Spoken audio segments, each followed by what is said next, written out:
ਜਿਹੜੇ ਡੰਗਰ ਨਹੀਂ ਖਾਂਦੇ ਉਹੋ ਜੀ ਕਣਕ ਜਿਹੜੀ ਹੈ ਗਰੀਬਾਂ ਨੂੰ ਦੇ ਦਿੱਤੀ ਜਾਵੇ ਤੇ ਇਤੋਂ ਵੱਡਾ ਗੁਨਾਹ ਤੇ ਪਾਪ ਜਿਹੜਾ ਉਹ ਕੀ ਹੋ ਸਕਦਾ। ਗੰਦੀ ਕਣਕ ਦੇ ਵਿੱਚ ਥੋੜੀ ਜਿਹੀ ਚੰਗੀ ਕਣਕ ਜਿਹੜੀ ਮਿਲਾ ਕੇ ਗਰੀਬਾਂ 'ਚ ਵੰਡੀ ਜਾ ਰਹੀ ਹੈ। ਇਹ ਡੀਪੂ ਵਾਲਿਆਂ ਦੇ ਕੋਲ ਹੀ ਇਦਾਂ ਪਹੁੰਚ ਰਹੀ ਹੈ ਕਿ ਜਾਂ ਡੀਪੂ ਵਾਲਿਆਂ ਵੱਲੋਂ ਕੁਝ ਕੀਤਾ ਜਾ ਰਿਹਾ। ਲਿਖਿਆ ਵੀ ਮਾੜੀ ਸ਼ਬਦਾਵਲੀ ਬੋਲੀ ਜਾਂਦੀ ਹੈ ਜਦੋਂ ਕਿ ਡੀਪੂ ਹੋਲਡਰਾਂ ਦਾ ਕੋਈ ਕਸੂਰ ਨਹੀਂ, ਇਹ ਯੂਨੀਅਨ ਦਾ ਲੈਟਰ ਹੈ। ਚੈਕਿੰਗ ਜਦੋਂ ਕਰਦੇ ਨੇ ਤੇ ਉਹਦੇ ਵਿੱਚ 25,000 ਕੁਇੰਟਲ ਤਕਰੀਬਨ ਜਿਹੜਾ ਉਹ ਖੁਰਦ-ਬੁਰਦ ਪਾਈ ਗਈ ਕਣਕ। ਔਰ ਮਨੀਸ਼ ਬਾਸੀ ਤੇ ਵੀ ਜਿਹੜਾ ਉਹ ਕੇਸ ਰਜਿਸਟਰ ਕਰ ਦਿੱਤਾ ਜਾਂਦਾ ਜਦੋਂ ਕਿ ਉਹਨੇ ਘਪਲਾ ਫੜਿਆ। ਇਸ ਸਾਲ ਦੀ ਚੈਕਿੰਗ ਕੀਤੀ, ਪਿਛਲੇ 5 ਸਾਲ ਦੀ ਚੈਕਿੰਗ ਕਰਾ ਲਓ, ਸੇਮ ਹਾਲ ਨਿਕਲੇਗਾ। 15-20 ਕਰੋੜ ਦਾ ਘਪਲਾ ਕੱਲੇ ਸੁਲਤਾਨਪੁਰ ਦੇ ਵਿੱਚ ਕਣਕ ਦਾ ਘਪਲਾ ਹੈ। ਮੰਤਰੀ ਭਾਰਤ ਭੂਸ਼ਣ ਆਸ਼ੂ ਕਹਿੰਦੇ ਨੇ ਕਿ ਅਸੀਂ ਹਰ ਮੁੱਦੇ ਦੀ ਬਰੀਕੀ ਦੇ ਨਾਲ ਇਨਕੁਆਇਰੀ ਕਰਵਾ ਰਹੇ ਹਾਂ। ਉਹਨਾਂ ਨੂੰ ਇਹ ਪੁੱਛਿਆ ਜਾਵੇ ਕਿ 1.5 ਸਾਲ ਹੋ ਗਿਆ FIR ਹੋਈ ਨੂੰ, ਉਹਦੇ ਵਿੱਚ ਐਕਸ਼ਨ ਕੀ ਲਿਆ? ਇਹ ਜੇ ਕਿਤੇ ਚੰਗੀ ਤਰ੍ਹਾਂ ਇੰਟਰੋਗੇਟ ਕੀਤਾ ਜਾਵੇ ਤਾਂ ਇਹਦੇ ਵਿੱਚ ਜਿਹੜੇ ਨੇ ਵੱਡਾ ਲੀਡਰ ਵੀ ਜਿਹੜਾ ਸਾਡੇ ਇਲਾਕੇ ਦਾ ਉਹ ਵੀ ਫਸ ਸਕਦਾ। ਪੰਜਾਬ ਦੀ ਸਿਆਸਤ ਦੇ ਵਿੱਚ ਇੰਨੀ ਦਿਨੀ ਅਨਾਜ ਘਟਾਲੇ ਨੂੰ ਲੈ ਕੇ ਵਿਰੋਧੀ ਧਿਰਾਂ ਦੇ ਵੱਲੋਂ ਸਰਕਾਰ ਨੂੰ ਘੇਰਿਆ ਜਾ ਰਿਹਾ ਹੈ। ਅਜਨਾਲਾ ਦੇ ਵਿੱਚ ਕਰੋੜਾਂ ਰੁਪਏ ਦੇ ਘਟਾਲੇ ਤੋਂ ਬਾਅਦ ਹੁਣ ਸੁਲਤਾਨਪੁਰ ਲੋਧੀ ਦਾ ਜਿਹੜਾ ਅਨਾਜ ਘਟਾਲੇ ਦਾ ਮਾਮਲਾ ਲਗਾਤਾਰ ਗਰਮਾਉਂਦਾ ਜਾ ਰਿਹਾ ਹੈ। ਸੁਲਤਾਨਪੁਰ ਲੋਧੀ ਤੋਂ ਆਮ ਆਦਮੀ ਪਾਰਟੀ ਦੇ ਹਲਕਾ ਇੰਚਾਰਜ ਸੱਜਣ ਸਿੰਘ ਚੀਮਾ ਹੋਣਾ ਦੇ ਵੱਲੋਂ ਇਹ ਮਾਮਲਾ ਇੱਕ ਵਾਰ ਫਿਰ ਤੋਂ ਉਜਾਗਰ ਕੀਤਾ ਗਿਆ ਅਤੇ ਕਾਂਗਰਸ ਦੇ ਵੱਡੇ ਲੀਡਰਾਂ ਦੇ ਉੱਪਰ ਜਿਹੜੇ ਨੇ ਉਹ ਆਰੋਪ ਲਗਾਏ ਗਏ ਨੇ ਕਿ ਬਹੁ ਕਰੋੜੀ ਜਿਹੜਾ ਘੁਟਾਲਾ ਸੁਲਤਾਨਪੁਰ ਲੋਧੀ ਦੇ ਵਿੱਚ ਹੋ ਰਿਹਾ ਹੈ। ਪੂਰਾ ਮਾਮਲਾ ਕੀ ਹੈ? ਸੱਜਣ ਸਿੰਘ ਚੀਮਾ ਸਾਡੇ ਨਾਲ ਮੌਜੂਦ ਨੇ। ਚੀਮਾ ਸਾਹਿਬ, ਸਭ ਤੋਂ ਪਹਿਲਾਂ ਤਾਂ ਇਹ ਮਾਮਲਾ ਦੱਸ ਦਿਓ ਕਿ ਇਹ ਮਾਮਲਾ ਹੈ ਕੀ ਹੈ? ਮਾਮਲਾ ਇਹ ਜੀ, ਪਿਛਲੇ ਜਦੋਂ ਦੀ ਕਾਂਗਰਸ ਸਰਕਾਰ ਬਣੀ ਹੈ ਪਿੰਡਾਂ ਦੇ ਵਿੱਚ ਸ਼ਿਕਾਇਤਾਂ ਮਿਲ ਰਹੀਆਂ ਸੀਗੀਆਂ ਕਿ ਸਾਨੂੰ ਜਿਹੜੀ ਕਣਕ ਨਹੀਂ ਮਿਲ ਰਹੀ ਜਾਂ ਕਣਕ ਸਹੀ ਨਹੀਂ ਮਿਲ ਰਹੀ। ਇਹ ਮੁੱਦਾ ਬੜੀ ਵਾਰੀ ਉਠਾਇਆ, ਪਰ ਇੱਕ ਕੇਸ ਜਦੋਂ ਕਿ ਇੱਕ ਆਦਮੀ ਨੇ ਗਡਾਊਨ ਦੇ ਵਿੱਚ ਕਣਕ ਮਿਲਾਉਂਦਿਆਂ ਹੋਇਆਂ ਉਹਨਾਂ ਨੂੰ ਰੰਗੇ ਹੱਥੀਂ ਫੜ ਲਿਆ ਤੇ ਸਾਰੇ ਉਹਨਾਂ ਨੂੰ ਇਹ ਕਿ ਮਜਬੂਰਨ ਵਸ ਉਹ ਕੇਸ ਰਜਿਸਟਰ ਕਰਨਾ ਪਿਆ ਅੱਜ ਤੋਂ 1.5 ਸਾਲ ਬਾਅਦ। ਜੇ ਕਿਤੇ ਇਹ ਵਾਕਿਆ ਹੀ ਉਸ 'ਤੇ ਕਾਰਵਾਈ ਕਰਨੇ ਚਾਹੁੰਦੇ ਸੀ, ਉਹਦੇ ਵਿੱਚ ਅੰਡਰ ਸੈਕਸ਼ਨ 420, 409, 120 ਦਾ ਕੇਸ ਰਜਿਸਟਰ ਕੀਤਾ ਗਿਆ।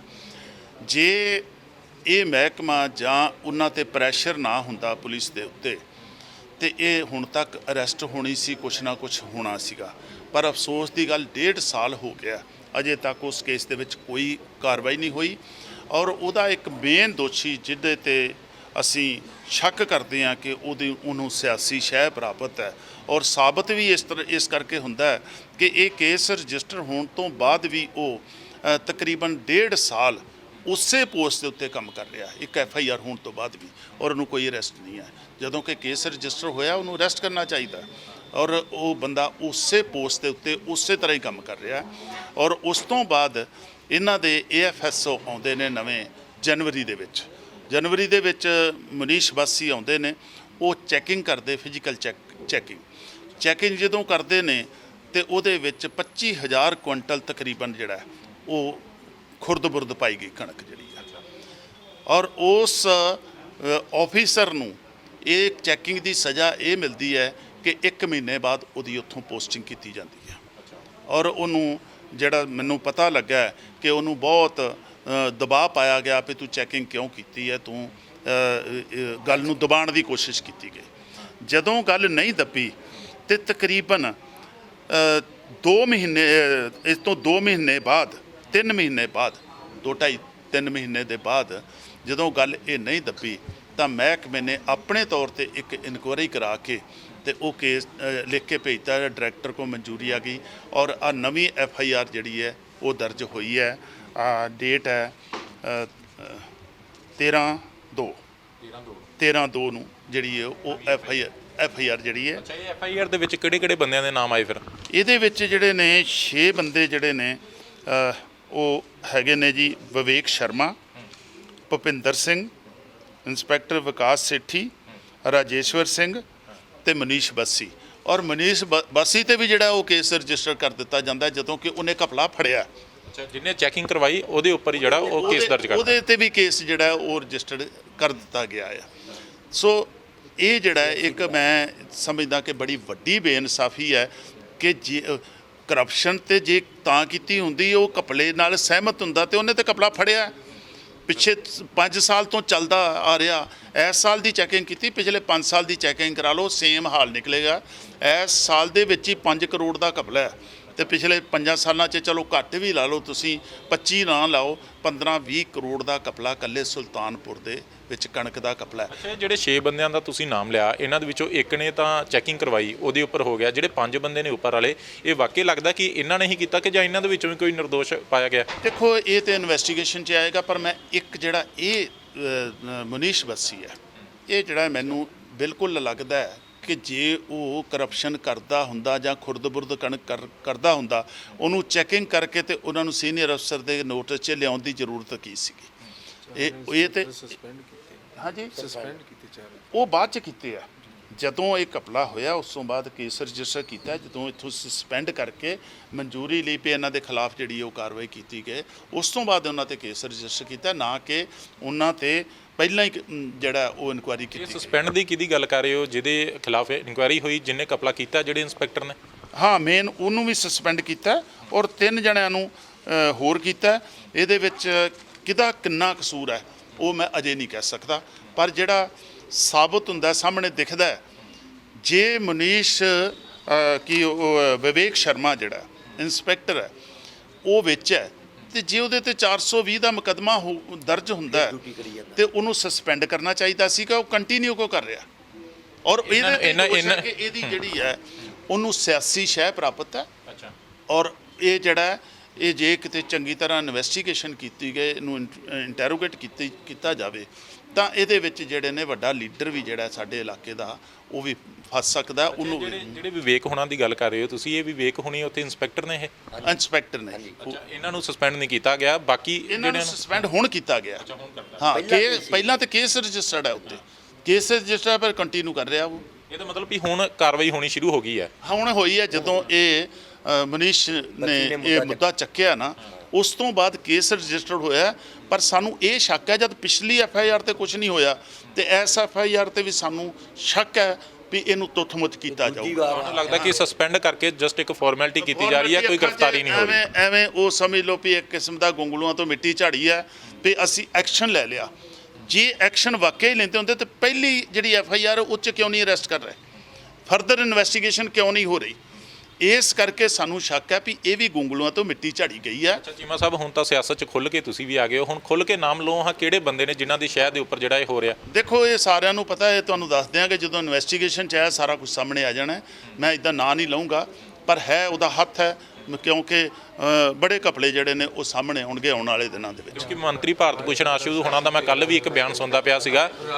ਚੀਮਾ ਸਾਹਿਬ, ਮੰਤਰੀ ਭਾਰਤ ਭੂਸ਼ਣ ਆਸ਼ੂ ਕਹਿੰਦੇ ਨੇ ਕਿ ਅਸੀਂ ਹਰ ਮੁੱਦੇ ਦੀ ਬਰੀਕੀ ਦੇ ਨਾਲ ਇਨਕੁਆਇਰੀ ਕਰਵਾ ਰਹੇ ਹਾਂ, ਬਾਕਾਇਦਾ ਇੱਕ ਕਮੇਟੀ ਬਣਾ ਦਿੱਤੀ ਗਈ ਹੈ ਕਿ ਕਿਸ ਤਰੀਕੇ ਦੇ ਨਾਲ ਇਹ ਘੁਟਾਲੇ ਹੁੰਦੇ ਨੇ, ਬਸ਼ਰਤ ਕਿ ਸਾਨੂੰ ਦੱਸਿਆ ਜਾਵੇ ਕਿ ਕਿਹੜੇ ਮੰਤਰੀ ਜਾਂ ਕਿਹੜੇ ਲੀਡਰ, ਚਾਹੇ ਪੰਜਾਬ ਸਰਕਾਰ ਦਾ ਚਾਹੇ ਵਿਰੋਧੀ ਪਾਰਟੀ ਦਾ, ਅਸੀਂ ਬਖਸ਼ਾਂਗੇ ਨਹੀਂ। ਉਹਨਾਂ ਨੂੰ ਇਹ ਪੁੱਛਿਆ ਜਾਵੇ ਕਿ 1.5 ਸਾਲ ਹੋ ਗਿਆ FIR ਹੋਈ ਨੂੰ, ਉਹਦੇ ਵਿੱਚ ਐਕਸ਼ਨ ਕੀ ਲਿਆ? ਐਕਸ਼ਨ ਤੇ ਇਹ ਲੈਣਾ ਸੀ ਨਾ ਕਿ ਉਹਨਾਂ ਤੇ 420 ਦਾ ਮੁਕੱਦਮਾ ਹੋਇਆ, ਗੰਦੀ ਕਣਕ ਜਿਹੜੀ ਸਟੋਰਾਂ ਦੇ ਵਿੱਚ ਡੰਗਰ ਨਹੀਂ ਖਾਂਦੇ, ਉਹਦੇ ਵਿੱਚ ਥੋੜੀ ਜਿਹੀ ਮਿਲਾ ਕੇ ਤੁਸੀਂ ਗਰੀਬਾਂ ਨੂੰ ਦੇ ਰਹੇ ਹੋ। ਜਦ FIR ਹੀ ਹੋ ਗਈ, ਮੀਡੀਆ ਦੇ ਵਿੱਚ ਆ ਗਿਆ, ਤੇ ਫਿਰ ਉਹਨਾਂ ਨੂੰ ਇਹ ਨਹੀਂ ਪਤਾ ਦੱਸਣਾ ਕਿੰਨੇ ਜਾ ਕੇ ਦੱਸਣਾ। ਉਹਨਾਂ ਨੂੰ ਇਹ ਨਹੀਂ ਪਤਾ ਵੀ ਮੇਰੇ ਮਹਿਕਮੇ 'ਚ ਕੀ ਹੋ ਰਿਹਾ। ਉਹਨਾਂ ਨੂੰ ਇਹ ਪਤਾ ਹੋਣਾ ਚਾਹੀਦਾ ਔਰ ਉਹਦੇ 'ਤੇ ਐਕਸ਼ਨ ਲੈਣਾ ਚਾਹੀਦਾ। ਅਸੀਂ ਹੁਣ ਜਾ ਕੇ ਉਹਨਾਂ ਨੂੰ ਮਿਲ ਕੇ ਦੱਸੀਏ ਉਹਨਾਂ ਨੂੰ FIR ਹੋ ਗਈ, ਜਿਹੜਾ ਉਹ ਮੀਡੀਆ ਦੇ ਵਿੱਚ ਆ ਗਿਆ, ਤੇ ਫਿਰ ਵੀ ਉਹ ਐਕਸ਼ਨ ਬੰਦੇ ਉਸੇ ਤਰ੍ਹਾਂ ਤੁਰੇ ਫਿਰਨ। ਇੱਕ ਵੀ ਅਰੈਸਟ ਨਹੀਂ ਹੋਈ ਉਹਦੇ ਵਿੱਚ। ਪਹਿਲੇ ਮੁਕੱਦਮੇ ਦੇ ਵਿੱਚ 1.5 ਸਾਲ ਹੋ ਗਿਆ ਕੋਈ ਅਰੈਸਟ ਨਹੀਂ ਹੈ। ਔਰ ਉਲਟਾ ਜਿਹੜਾ ਵਿਵੇਕ ਸ਼ਰਮਾ ਇੰਸਪੈਕਟਰ ਜਿਹਦੇ ਤੇ FIR ਹੈ, ਇੰਨਾ ਸੰਗੀਨ ਜੁਰਮ ਹੈ, ਉਹ ਕੰਟੀਨਿਊ ਕਰ ਰਿਹਾ ਉਸੇ ਪੋਸਟ ਦੇ ਉੱਤੇ, ਉਸੇ ਜਗ੍ਹਾ ਦੇ ਉੱਤੇ ਡਿਊਟੀ ਕਰ। ਅੱਛਾ, ਇਹ ਡਿਪਾਰਟਮੈਂਟ ਦੇ ਵਿੱਚ ਹੋਰ ਵੀ ਵਿਵੇਕ ਹੋਣਾ ਦੇ ਨਾਲ ਮਿਲੇ ਹੋਏ ਨੇ ਕਿ ਜਾਂ ਵਿਵੇਕ ਹੋਣੀ ਹੀ ਇਹਦੇ ਮਾਸਟਰਮਾਈਂਡ ਨੇ? ਦੇਖੋ ਜੀ, ਇਹ ਤੇ ਇਨਵੈਸਟੀਗੇਸ਼ਨ 'ਚ ਆਇਆ। ਅਸੀਂ ਤੁਹਾਡੇ ਸਾਹਮਣੇ ਇਹਨਾਂ ਦੇ ਮਹਿਕਮੇ ਦਾ ਹੀ ਆਫੀਸਰ, ਉਹਨੇ ਜੋ ਘਪਲਾ ਕੱਢਿਆ ਉਹ ਸਾਹਮਣੇ ਰੱਖ ਦਿੱਤਾ। ਉਸ ਤੋਂ ਬਾਅਦ FIR ਹੋਈ, ਕਾਰਵਾਈ ਹੋਈ। ਉਹਦੇ ਵਿੱਚ ਫਿਰ ਸਾਡੇ ਜਿਹੜੇ ਲੀਡਰ ਨੇ ਉਹ ਵੀ ਕਹਿੰਦੇ ਆ ਕਿ ਮੈਂ ਜਿਹੜਾ ਇਹ ਘਪਲਾ ਲਈ ਇਨਕੁਆਇਰੀ ਲਈ ਕਿਹਾ ਸੀਗਾ, ਪਰ ਉਹਨਾਂ ਨੂੰ ਪਹਿਲੀ ਜਿਹੜੀ FIR ਉਹਦੇ 'ਚ ਕੀ ਕੀਤਾ ਉਹਨਾਂ ਨੇ? ਉਹਦੇ ਵਿੱਚ ਵੀ ਉਹਨਾਂ ਨੂੰ ਚਾਹੀਦਾ ਇਹ ਬੰਦੇ ਕਿਉਂ ਨਹੀਂ ਅਰੈਸਟ ਕਰ ਰਹੇ ਜਿਹੜੇ ਗੜਬੜ ਕਰ ਰਹੇ, ਇੰਨਾ ਘਪਲਾ ਕਰ ਰਹੇ ਆ, ਇਸ ਤਰੀਕੇ ਦਾ ਲੋਕਾਂ ਨੂੰ ਮਾੜਾ ਕਣਕ ਖਵਾ ਰਹੇ ਆ, ਉਹਨਾਂ 'ਤੇ ਕਿਉਂ ਨਹੀਂ ਐਕਸ਼ਨ ਜਿਹੜਾ ਉਹ ਪਹਿਲਾਂ ਲਿਆ। ਅੱਛਾ ਚੀਮਾ ਸਾਹਿਬ, ਜਿਹੜੀ ਇਹ ਕਣਕ ਕਿਹਾ ਗਿਆ ਕਿ ਗੰਦੀ ਕਣਕ ਦੇ ਵਿੱਚ ਥੋੜੀ ਜੀ ਚੰਗੀ ਕਣਕ ਜਿਹੜੀ ਮਿਲਾ ਕੇ ਗਰੀਬਾਂ 'ਚ ਵੰਡੀ ਜਾ ਰਹੀ ਹੈ, ਇਹ ਡੀਪੂ ਵਾਲਿਆਂ ਦੇ ਕੋਲ ਹੀ ਇਦਾਂ ਪਹੁੰਚ ਰਹੀ ਹੈ ਕਿ ਜਾਂ ਡੀਪੂ ਵਾਲਿਆਂ ਵੱਲੋਂ ਕੁਝ ਕੀਤਾ ਜਾ ਰਿਹਾ? ਨਹੀਂ ਜੀ, ਡੀਪੂ ਕੁਛ ਕੁ ਡੀਪੂ ਵਾਲੇ ਜਿਹੜੇ ਨੇ, ਇਹ ਡੀਪੂ ਵਾਲਾ ਵਿੱਚ ਫੜਿਆ ਗਿਆ ਸੀਗਾ ਇੰਸਪੈਕਟਰਾਂ ਦੀ ਮਿਲੀ ਭੁਗਤ ਦੇ ਨਾਲ। ਹਰਪਾਲ ਸਿੰਘ ਡੀਪੂ ਹੋਲਡਰ ਸੀਗਾ, ਉਹ ਫੜਿਆ ਗਿਆ ਸੀਗਾ। ਮੈਂ ਸਾਰੇ ਡੀਪੂ ਹੋਲਡਰਾਂ ਨੂੰ ਨਹੀਂ ਇੱਦਾਂ ਦਾ ਕਹਾਂਗਾ, ਸਾਰੇ ਡੀਪੂ ਹੋਲਡਰ ਤੇ ਆ ਯੂਨੀਅਨ ਜਿਹੜੀ ਹੈ ਇਹ ਬਾਰ-ਬਾਰ ਕਹਿ ਰਹੇ ਨੇ, ਆ ਲੈਟਰ ਹੈ। ਅੱਛਾ, ਇਹ ਬਕਾਇਦਾ ਡੀਪੂ ਵਾਲਿਆਂ ਦੇ ਵੱਲੋਂ ਕਿਹਾ ਗਿਆ ਕਿ ਸਾਨੂੰ ਕਣਕ ਹੀ ਗੰਦੀ ਆ ਰਹੀ ਹੈ। ਅਸੀਂ ਬਹੁਤ ਦੁਖੀ ਹਾਂ, ਲੋਕਾਂ ਨੂੰ ਮਾੜੀ ਕਣਕ ਦਿੰਦੇ ਆ ਔਰ ਸਾਨੂੰ ਤਾਂ ਗਾਲਾਂ ਪੈਂਦੀਆਂ ਨੇ, ਸਾਨੂੰ ਛਿੱਤਰ ਪੈਂਦੇ ਨੇ। ਜੇ ਅਸੀਂ ਕਣਕ ਨਹੀਂ ਮਿਲ ਰਹੀ, 6 ਮਹੀਨਿਆਂ ਦੀਆਂ ਪਰਚੀਆਂ ਕੱਟੀਆਂ ਨੇ, ਕਣਕ ਨਹੀਂ ਮਿਲਦੀ, ਲੋਕੀ ਸਾਨੂੰ ਆ ਕੇ ਆਹ ਦੇਖੋ ਨਾ ਲਿਖਿਆ ਵੀ ਮਾੜੀ ਸ਼ਬਦਾਵਲੀ ਬੋਲੀ ਜਾਂਦੀ ਹੈ, ਜਦੋਂ ਕਿ ਡੀਪੂ ਹੋਲਡਰਾਂ ਦਾ ਕੋਈ ਕਸੂਰ ਨਹੀਂ। ਇਹ ਯੂਨੀਅਨ ਦਾ ਲੈਟਰ ਹੈ, ਮੇਰਾ ਨਹੀਂ ਹੈ ਜਾਂ ਕਿਸੇ ਹੋਰ ਦਾ ਨਹੀਂ ਹੈ। ਇਹ ਚੀਜ਼ਾਂ ਨੂੰ ਸਾਰਿਆਂ ਨੂੰ ਤਸਦੀਕ ਵੀ ਇੱਥੇ ਗੜਬੜ ਹੋ ਰਹੀ ਹੈ, ਬਹੁਤ ਵੱਡਾ ਘੁਟਾਲਾ ਹੋ ਰਿਹਾ। ਇੱਕ ਆ ਚਿੱਠੀ ਔਰ ਦੂਜਾ ਇਸ ਅਫਸਰ ਦੀ ਇਨਕੁਆਰੀ, ਇਹਨਾਂ ਦੇ ਹੀ ਅਫਸਰ ਦੀ ਇਨਕੁਆਰੀ, ਜਿਹਦੇ 'ਚ 25,000 ਕੁਇੰਟਲ 5 ਕਰੋੜ ਦੀ ਕਣਕ ਜਿਹੜੀ ਹੈ ਉਹ ਖੁਰਦ-ਬੁਰਦ ਕੀਤੀ ਗਈ ਹੈ। ਮੈਂ ਤੇ ਇਸ ਬੇਸ ਦੇ ਉੱਤੇ ਜਿਹੜਾ ਇਹ ਗੱਲ ਕਰ ਰਿਹਾ।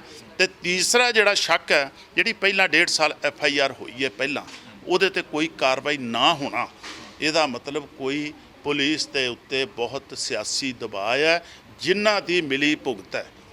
ਅੱਛਾ ਚੀਮਾ ਸਾਹਿਬ, ਜਿੱਦਾਂ ਗਰੀਬਾਂ ਨੂੰ ਇਹ ਫਿਰ ਮਾੜੀ ਕਣਕ ਵੰਡੀ ਜਾ ਰਹੀ ਹੈ ਤਾਂ ਲੋਕਾਂ ਦੇ ਵੱਲੋਂ ਵਿਰੋਧ ਨਹੀਂ ਕੀਤਾ ਜਾਂਦਾ? ਇਹ ਕੀਤਾ ਜਾਂਦਾ ਹੈ। ਪਿੰਡਾਂ 'ਚ ਲੋਕ ਚੀਕਾਂ ਮਾਰਦੇ ਆ, ਪਰ ਸੁਣਨ ਵਾਲਾ ਕੌਣ ਹੈ? ਕੋਈ ਸੁਣਦਾ ਨਹੀਂ ਹੈ। ਮੈਂ ਤੁਹਾਨੂੰ 10 ਸਟੇਟਮੈਂਟ ਜਿਹੜੀਆਂ ਨੇ ਉਹ ਆਪਣੀਆਂ ਕੱਢ ਕੇ ਤੁਹਾਡੇ ਮੀਡੀਆ ਦੇ ਵਿੱਚ ਹੀ ਸਟੇਟਮੈਂਟ ਮੈਂ ਦਿੱਤੀਆਂ ਨੇ ਕਿ ਅਖਬਾਰਾਂ ਦੇ ਵਿੱਚ, ਕਿ ਗਰੀਬਾਂ ਨੂੰ ਮਾੜੀ ਕਣਕ ਦਿੱਤੀ ਜਾ ਰਹੀ ਹੈ, ਗਰੀਬਾਂ ਦੀਆਂ ਪਰਚੀਆਂ ਕੱਟ ਕੇ ਨਹੀਂ ਉਹਨਾਂ ਨੂੰ ਦਿੱਤੀ ਜਾ ਰਹੀ, ਉਹਨਾਂ ਦੇ ਮੂੰਹ 'ਚੋਂ ਰੋਟੀ ਖੋਈ ਜਾ ਰਹੀ ਹੈ। ਕਰੋਨਾ ਦੇ ਵਿੱਚ ਕੋਈ ਰੁਜ਼ਗਾਰ ਨਹੀਂ ਮਿਲ ਰਿਹਾ, ਕੁਛ ਉਹਨਾਂ ਨੂੰ ਕੰਮ ਨਹੀਂ ਮਿਲ ਰਿਹਾ, ਔਰ ਉਹ ਇਸੇ ਤੇ ਗੁਜ਼ਾਰਾ ਕਰਦੇ।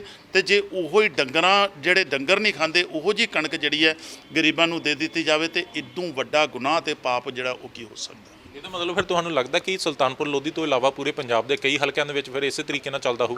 ਜੇ 2 ਹਲਕਿਆਂ 'ਚ ਨਿਕਲ ਆਇਆ, ਕੁਛ ਦਿਨ ਪਹਿਲਾਂ ਅਜਨਾਲੇ ਨਿਕਲਿਆ, ਅੱਜ ਜਿਹੜਾ ਉਹ ਸੁਲਤਾਨਪੁਰ ਲੋਧੀ 'ਚ ਨਿਕਲਿਆ, ਤੇ ਇਹਦਾ ਮਤਲਬ ਜੇ ਕਿਤੇ ਇਨਕੁਆਰੀ ਚੰਗੀ ਤਰ੍ਹਾਂ ਕੀਤੀ ਜਾਵੇ, ਇਨਵੈਸਟੀਗੇਸ਼ਨ ਕੀਤੀ ਜਾਏ, ਮੈਂ ਤਾਂ ਕਹਿੰਦਾ ਇਹ ਸਾਰੇ ਪੰਜਾਬ ਦੀ ਜਿਹੜੀ ਹੈ ਨਾ ਉਹ ਇਨਕੁਆਰੀ ਹੋਣੀ ਚਾਹੀਦੀ ਹੈ। ਬਹੁਤ ਇਹ ਦੇਖੋ, ਸਾਨੂੰ ਪੰਜਾਬ ਸਰਕਾਰ ਤੇ ਕੋਈ ਵਿਸ਼ਵਾਸ ਨਹੀਂ ਹੈ। ਅੱਛਾ, ਜੇ ਪੰਜਾਬ ਸਰਕਾਰ ਦੇ ਵੱਲੋਂ ਜਾਂ ਮੰਤਰੀ ਆਸ਼ੂ ਹੋਣਾ ਦੇ ਵੱਲੋਂ ਕੋਈ ਕਾਰਵਾਈ ਨਹੀਂ ਕੀਤੀ ਜਾਂਦੀ ਤਾਂ ਆਮ ਆਦਮੀ ਪਾਰਟੀ ਕੋਈ ਐਕਸ਼ਨ ਲੈਣ ਦਾ ਕੋਈ ਪਲਾਨ ਬਣਾ ਰਹੀ ਹੈ? ਵਿਸ਼ਵਾਸ ਨਹੀਂ। ਅਸੀਂ ਜਿਹੜਾ ਇਹ ਪਾਰਟੀ ਹਾਈ ਕਮਾਂਡ ਨਾਲ ਸਲਾਹ ਕਰਕੇ ਅਸੀਂ ਕੀ ਕਰਨਾ, ਉਹ ਫਰਦਰ ਜਿਹੜਾ ਉਹ ਐਕਸ਼ਨ ਉਹ ਲਵਾਂਗੇ। ਧੰਨਵਾਦ ਗੱਲਬਾਤ ਕਰਨ ਦੇ ਲਈ। ਸੋ ਇਹ ਇੱਕ ਸੁਲਤਾਨਪੁਰ ਲੋਧੀ ਦਾ ਜਿਹੜਾ ਅਨਾਜ ਘੁਟਾਲੇ ਨੂੰ ਲੈ ਕੇ ਸੱਜਣ ਸਿੰਘ ਚੀਮਾ ਹੋਣਾ ਦੇ ਵੱਲੋਂ ਜਲੰਧਰ ਦੇ ਵਿੱਚ ਪ੍ਰੈਸ ਕਾਨਫਰੰਸ ਕੀਤੀ ਗਈ ਹੈ। ਵੱਡੇ ਤੌਰ ਤੇ ਜਿਹੜੇ ਇਲਜ਼ਾਮ ਕਾਂਗਰਸੀ ਆਗੂਆਂ ਤੇ ਲੱਗ ਰਹੇ ਨੇ ਕਿ ਕਾਂਗਰਸੀ ਆਗੂਆਂ ਦੀ ਸ਼ਹਿ ਦੇ ਨਾਲ ਫੂਡ ਸਪਲਾਈ ਜਿਹੜੇ ਇੰਸਪੈਕਟਰ ਹੈਗੇ ਨੇ ਉਹ ਡੀਪੂ ਵਾਲਿਆਂ ਨੂੰ ਮਾੜੀ ਕਣਕ ਦੇ ਰਹੇ ਨੇ। ਉੱਥੇ ਹੀ 25,000 ਕੁਇੰਟਲ ਜਿਹੜੀ ਹੈ ਕਣਕ ਖੁਰਦ-ਬੁਰਦ ਕੀਤੀ ਗਈ ਹੈ, ਜਿਹੜਾ ਤਕਰੀਬਨ 5 ਕਰੋੜ ਰੁਪਏ ਦਾ ਘੁਟਾਲਾ ਕਿਹਾ ਜਾ ਰਿਹਾ। ਤੇ ਪਿਛਲੇ 2-3 ਸਾਲਾਂ ਦਾ ਮਿਲਾ ਕੇ ਜਿਹੜਾ ਕਿਹਾ ਜਾ ਰਿਹਾ ਕਿ 15-20 ਕਰੋੜ ਰੁਪਏ ਦਾ ਜਿਹੜਾ ਘੁਟਾਲਾ ਉਹ ਕੀਤਾ ਗਿਆ, ਜਿਸ ਦੀ ਜਾਂਚ ਦੀ ਇਹਨਾਂ ਦੇ ਵੱਲੋਂ ਲਗਾਤਾਰ ਮੰਗ ਕੀਤੀ ਜਾ ਰਹੀ ਹੈ। ਕੈਮਰਾਮੈਨ ਰਵਿੰਦਰ ਕੁਮਾਰ ਦੇ ਨਾਲ ਮਨਪ੍ਰੀਤ ਸਿੰਘ ਕਾਲੋਂ, TV ਪੰਜਾਬ, ਜਲੰਧਰ। ਸਤਿ ਸ਼੍ਰੀ ਅਕਾਲ ਜੀ, ਮੈਂ ਨਿਰਮਲ ਮਾਨ ਪੂਰਾ ਟੈਕਸਟਾਈਲ ਤੋਂ। ਇਹ ਤੁਸੀਂ ਵੀਡੀਓ ਦੇਖ ਰਹੇ ਸੀ TV ਪੰਜਾਬ ਦੇ ਉੱਤੇ। ਇਹੋ ਜਿਹੇ ਹੋਰ ਜਾਣਕਾਰੀ ਭਰਪੂਰ ਵੀਡੀਓ ਦੇਖਣ ਵਾਸਤੇ TV ਪੰਜਾਬ ਦੇ ਚੈਨਲ ਨੂੰ ਸਬਸਕ੍ਰਾਈਬ ਕਰੋ ਤੇ ਨਾਲ ਹੇਠ ਦਿੱਤੇ ਹੋਏ ਬੈਲ ਆਈਕਨ ਦੇ ਬਟਨ ਦਬਾਓ। ਸਤਿ ਸ਼੍ਰੀ ਅਕਾਲ।